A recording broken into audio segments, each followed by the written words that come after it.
you start choosing what you want to become. And one of the things my father always used to say was, I want to see you becoming one of the best doctors in India. I'm sure he used to say that to encourage me, but that's actually one of the biggest inspirations. We had to go through fairly rigorous training, both theoretical and practical. So theoretical meaning reading books for subjects like anatomy, physiology, biochemistry, and then some practical things like medicine, surgery, obstetrics, pediatrics, psychiatry, and some really sophisticated subjects.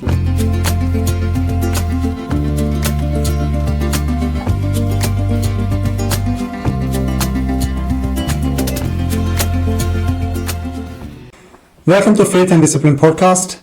Today we will discuss in our episode how to apply to be a doctor in the UK, how the NHS training program works for the junior doctors, how long the training process is for the junior doctors to become consultants, and what challenges are the NHS facing.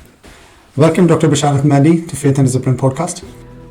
So my first question is, what motivated you to become a doctor? Thank you for the question. It's obviously a very personal question you've asked me as to what motivated me to become a doctor. The first and foremost thing that actually motivated me is the inspiration that you get from people that you see around you.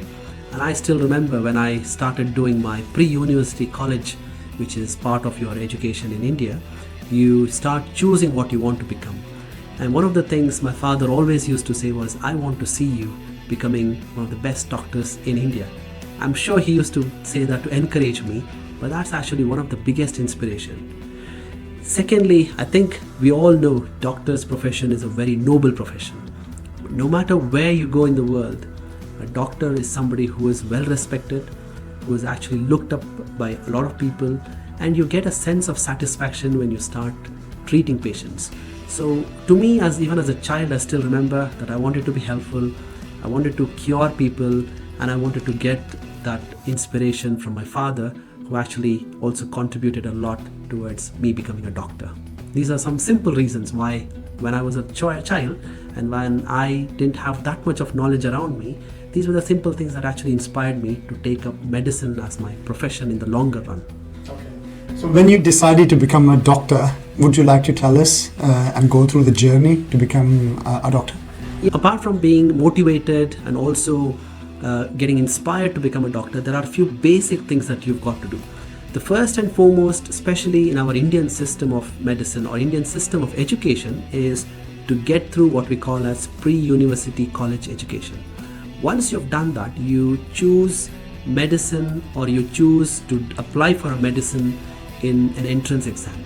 Now that is currently called as what we call as a NEET exam, which is NEET. So that's like a national level exam. You apply for that exam, you sit through it, and if you score well enough in it, then you apply for seats across India.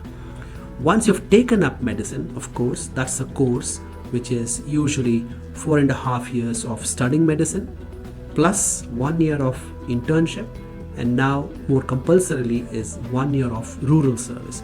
So it's a package of about 5.5 to 6.5 years where you have to spend time through the different medical subjects. So how was your initial training as a junior doctor? You started in India?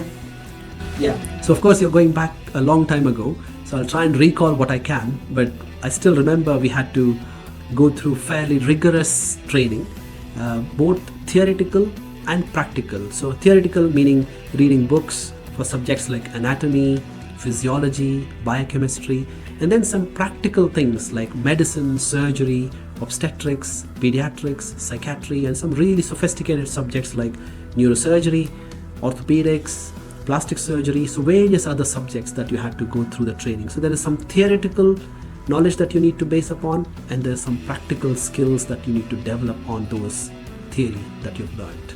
Okay. And then when did you decide to move over to the UK? It's a very, very important stage of my life personally, because what I always tell is coming from another country to a different country is a massive decision. And if you're planning to go back, it's an even bigger decision. Alhamdulillah, when I made a start, it was going back in 2005 when I just finished my medicine. That's when I decided I wanted to get into the UK health system for training and for job. So it was more of a decision to go for higher training in the UK system. So, did you face any challenges when you moved over to the UK? Because obviously, different language, different culture, different people, different weather, and obviously the whole system was different. Healthcare system as well. So, what was your experience? It was as I said, it was a big decision, big change in culture, big move from one place to another, big change in financial situation. Psychologically, you need to be really strong and be able to sustain and be able to persevere with your goal, because your goal, personally my goal was I need to get to this stage after my training. So you really need to invest. I really had to invest time, money, and more importantly, I think the support that you get from your friends, your family, and your immediate family members is crucial. And that was not a challenge, but actually a blessing for me, because I think a lot of us will rely heavily on our parents and our immediate family and look to that support. I think that's very crucial. More importantly, it's also mentorship by your seniors, your teachers who've taught you medicine, because they are the ones who will inspire you, but also mentor you and say, yes, you can do it, and you are eligible for it, and you're good at it. So you need to be in those right group of people and also have the right frame of mind to be able to take up a step moving towards a different country. Okay. So lots of challenges, but you will get there if you persevere. When you were a junior doctor and you were going through the training, how was your experience? Were the seniors training you equally as they were training the locals, or were you treated differently? Did you find any differences, any language barrier, any culture barriers? How did you overcome that? I must say the National Health Service, which is also called as the NHS, is an excellent place for training. It's a very fair system. It's actually a very fair and a transparent system where everybody is given the same level of training. Of course, it is also up to the trainees, meaning the people who want to get trained, as to how much you want to learn from these situations. And so far, I can see that we've had excellent training. We've gone through a very structured training program. There are some challenges, especially like you rightly said, language and culture, which you need to learn and adapt to it. I think because we have come from a different system into a new system, it's our job as to how we mold into it and how we adapt to the system, because that's the way to look forward to, rather than getting very upset or annoyed or distracted by it. It's best you learn the culture, you adapt what you think is right for you, and that way people around you will also accommodate that and also help you and teach you and train you. So far in my entire training career, I can hardly think of any instances where I felt the training I'm getting is very different to someone else. So it is actually, if you look at it with a very open mind, it's a very fair system to learn. So when did you become a consultant? So obviously I became a consultant in 2015. But before that, I just want to take you back as to how the structure is. As soon as you finish medicine in India, you come over via a route called a PLAB exam route, and you give an English exam which you need to pass. And once you get into a training program in UK, which is usually called a Foundation Year 1 program, you do that for 2 years. Once you've done those 2 years of Foundation Year program, then you start applying for what's called as a core training. Whether you want to become a physician, a surgeon, a gynecologist, a pediatrician, you choose that core training program. Once you've done that, you get into what's called as a specialist training program. Now, for example, in medicine, I took up respiratory medicine. So I had to do 5 years of specialist training of respiratory medicine. And at the end of the 5 years of respiratory medicine training is when you become a consultant. So if you look at the journey, actually, if you are getting into a medical field, you're looking at about 9 to 10 years of training before you take up a consultant post. Sometimes it might vary. It may be slightly longer training if you want to do some really super specialized field. But generally, it's about 9 to 10 years since you finish medicine to get to a consultant. So that's my journey. So like I said, I came in 2005 and 2015 is when I became the consultant. So what was the biggest change from being a junior doctor to a consultant? What was the change? Now, being a junior doctor or trainee doctor and then becoming a consultant is a massive change in it's a big shift in the gears of how you perform on a day-to-day basis. Because when you're a consultant, it's what we call as the buck stops at you. The buck stops at you because you're the person who has to decide. It all comes down to you to make that final decision. Of course, there'll be people around to help you. So one of the biggest challenges is the responsibility that it brings when you are a consultant. It's not just the patients that you're treating, you have a team around you. So you've got a challenge of looking after the team around you, be it nursing team, be it the junior doctors team, be it the other health professionals. So you've got to look at it in a very fair view, and also look after the entire team around you. So that's a big change, because when you're a trainee, you're very much about yourself. You're trying to develop yourself. But when you're a consultant, you're trying to develop the team with you. So that's another big challenge that you come across. There are other challenges in terms of, within a department, you want to progress. So you have some special interest and you want to develop that skill. So you also have your personal skills to develop. So there's lots of ways of thinking about it. In a nutshell, what I would say is there is 3 or 4 things. One is what we call as clinical competencies, meaning you need to develop your own clinical competencies. Second, some specialties have what called as procedures. So you need to develop your procedural competencies. Then you have another category where it is called generic skills. And all the generic skills include team working, leadership, time management, being able to recognize a problem. So those are your generic skills that you also develop. So when you're a consultant, these are the things that will be heavily relying on you as to how you develop all these skills and for the people around you. So what do you reckon, life as a junior doctor is easy or life as a consultant is easy? It's always a balanced decision, isn't it? How you look at it. It is, there's always pros and cons of being a junior doctor and being a consultant. So for example, if you're a junior doctor, obviously the positive side of it is you have a senior to rely on. As a junior doctor, your responsibility stops at a certain stage and you can pass it on to the higher level of doctors. When you're a junior doctor, you're protected with lots of layers around you. Whereas the challenges are, you're the people on the front door. You're the people who are facing the patients. You're the people who are talking to the patients on a daily basis or the families. And you've got to learn, you've got to get your exams cleared, you have to progress, you have to make up your mind how you want to progress in future, you've got to earn, financially you need to be strong. So there's challenges along those lines. So those are the cons of being a junior doctor, or you can say challenges. Whereas a consultant has different challenges. The pros and cons are very different. The challenges, as I already told you, it's a big responsibility, and you've got to look after so many things. You've got to look after your team, you've got to look after your own, and you're in a different age group as well. So you've got your own family commitments to think of. So you're mature as well, but you also have more responsibilities. The good things is, of course, you have some authority, you have some leadership, you're able to make decisions, you're in that position to make some decisions. So you have power, but you also have responsibility. So you have to be very balanced in that. So there are challenges on both sides. I think everybody will have to progress. So eventually you cannot remain a junior doctor forever. Therefore you will progress to a consultant. So it's best you start preparing to become a consultant.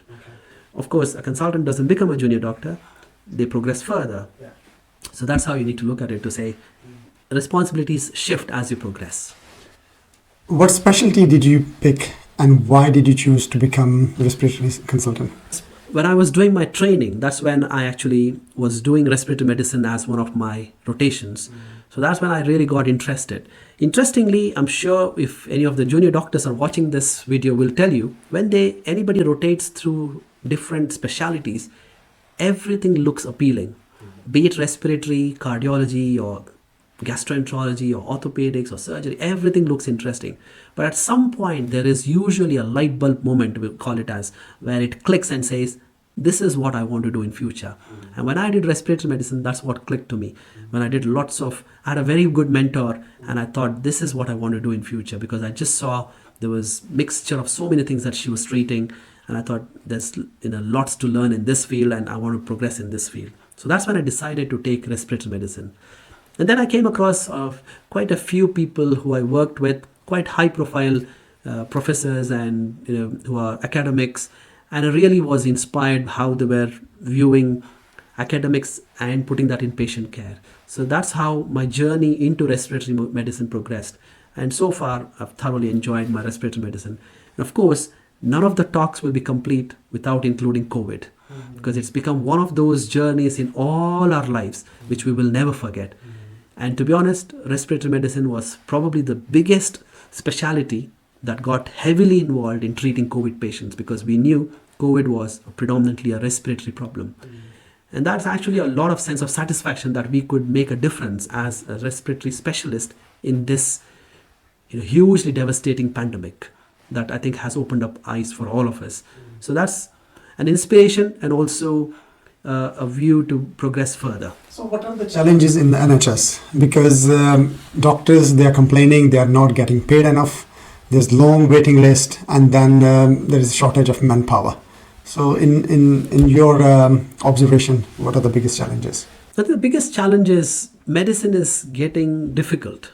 It is getting more complicated. People are living longer, therefore there is more complexity attached to patients. And that is something that people need to start recognizing. It isn't the same what it was 10 years ago or 20 years ago, where things were simple. Now it's much more complicated.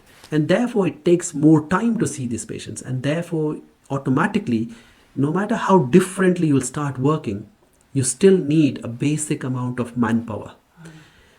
Manpower and sufficient and smart investing and avoiding wastage is probably one of the few things that will probably help.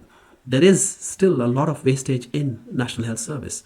And I think we need to look at how we can cut down that wastage in the NHS. I think if we try and make it as effective, look after people, be able to care for each other, those are probably the things that will help. Because, of course, you brought the topic of the pressures in NHS and the long waiting lists.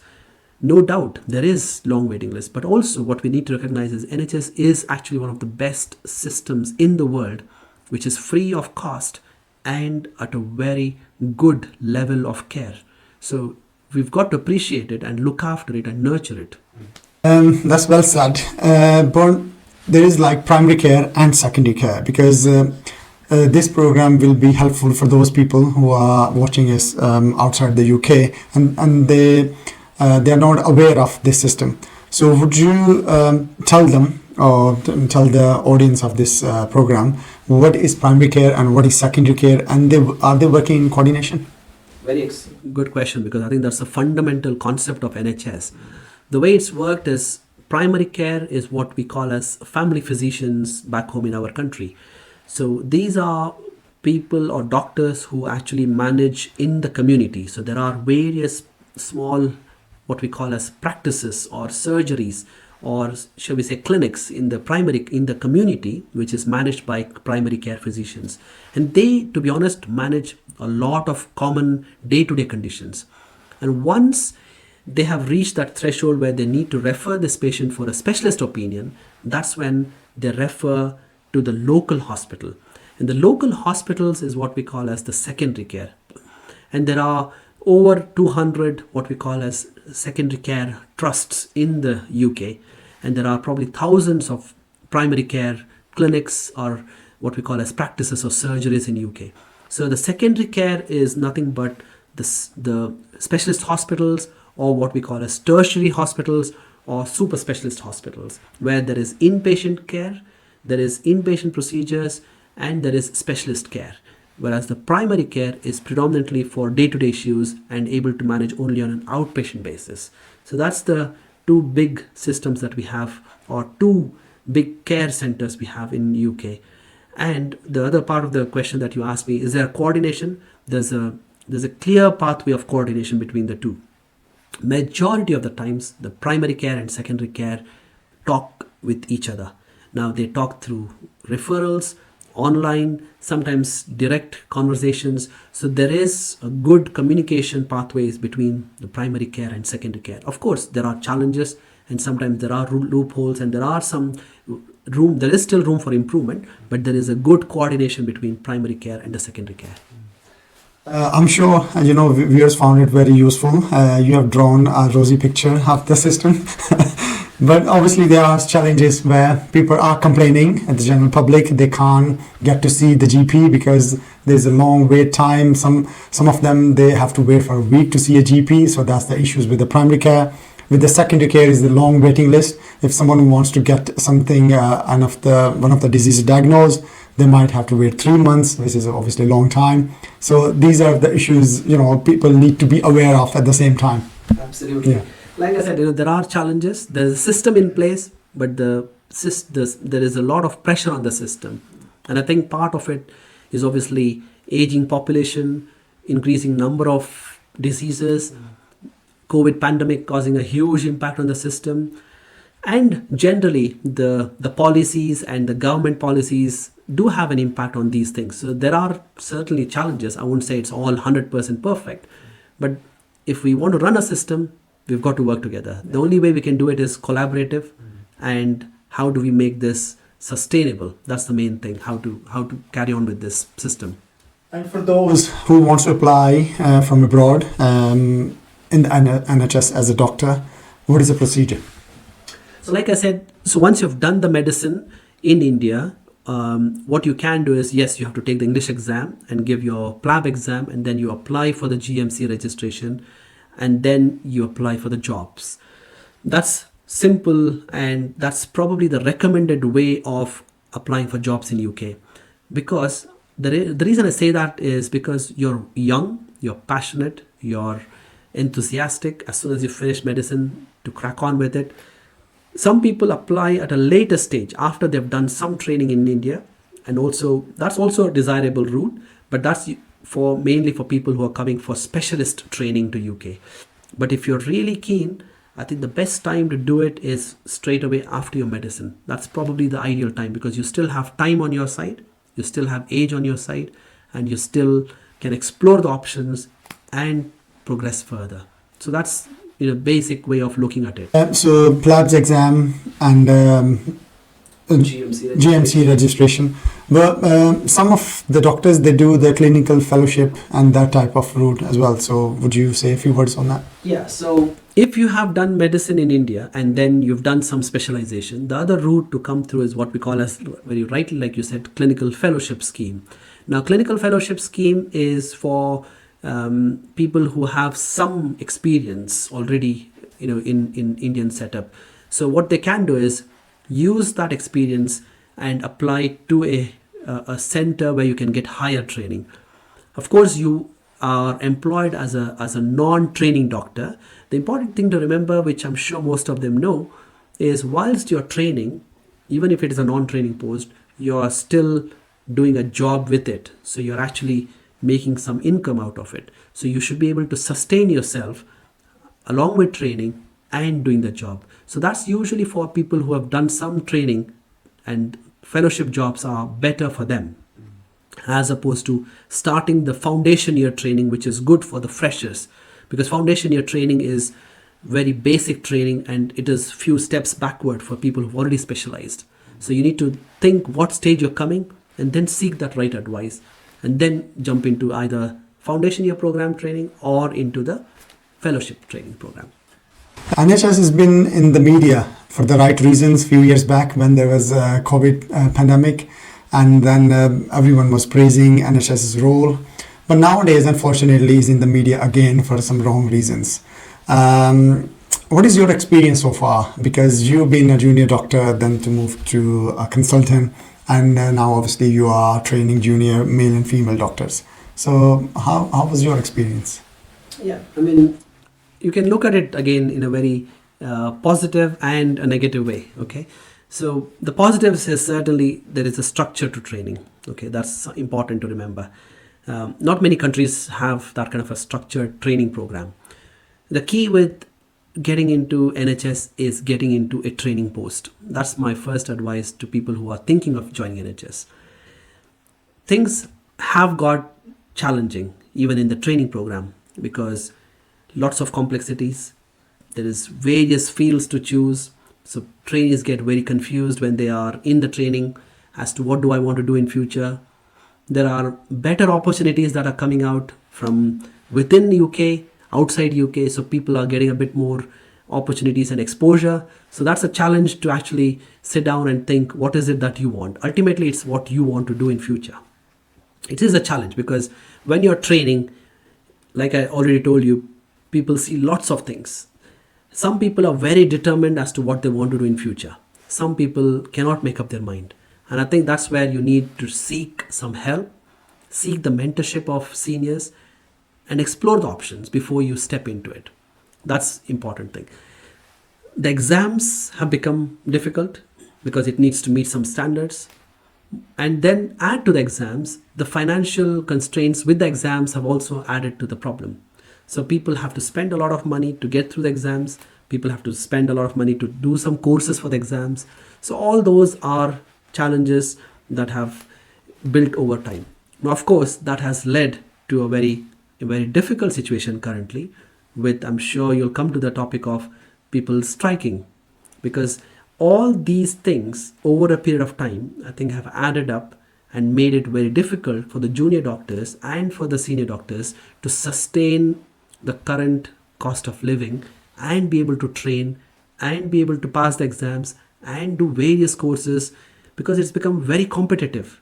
So people are finding the crunch of all this with the financial crisis and then the training on one side. And not to forget, the biggest thing behind medicine is the satisfaction that you get and the care that you provide to the patients. So that's our primary goal of becoming a doctor. Now, in the middle of all these complexities, what we should not forget, and I think what has gone into a bit of a back burner, is are we able to provide that good patient care? And that is something that has to be brought back again and again. You may think I'm talking like a politician, but this is the reality. You have patient care, you have families to speak to, and then you have your own personal training, the financial constraints around it, all that adding up, and we are in this situation which is really difficult. If I think back how it was 15 years, 20 years ago, things are very different now. The training then was very different. Training now is different. It is still structured, but it was very different then. What we could do then, we're not able to do now. What was simple then has become complicated now. So there are these kind of things that have gradually crept in and made it very difficult for everyone. But like I said, the only way you will progress is, can we sort this? Can we mend this? Make it better? Because at the end of the day, we all want to have a better work environment. And that's what we need to aim for. Thank you very much for your time. I believe the information provided our viewers will find useful. Many thanks for watching this episode, viewers. If you found this useful, you can share with your family and friends. If you haven't already, make sure to subscribe to this channel. Thanks.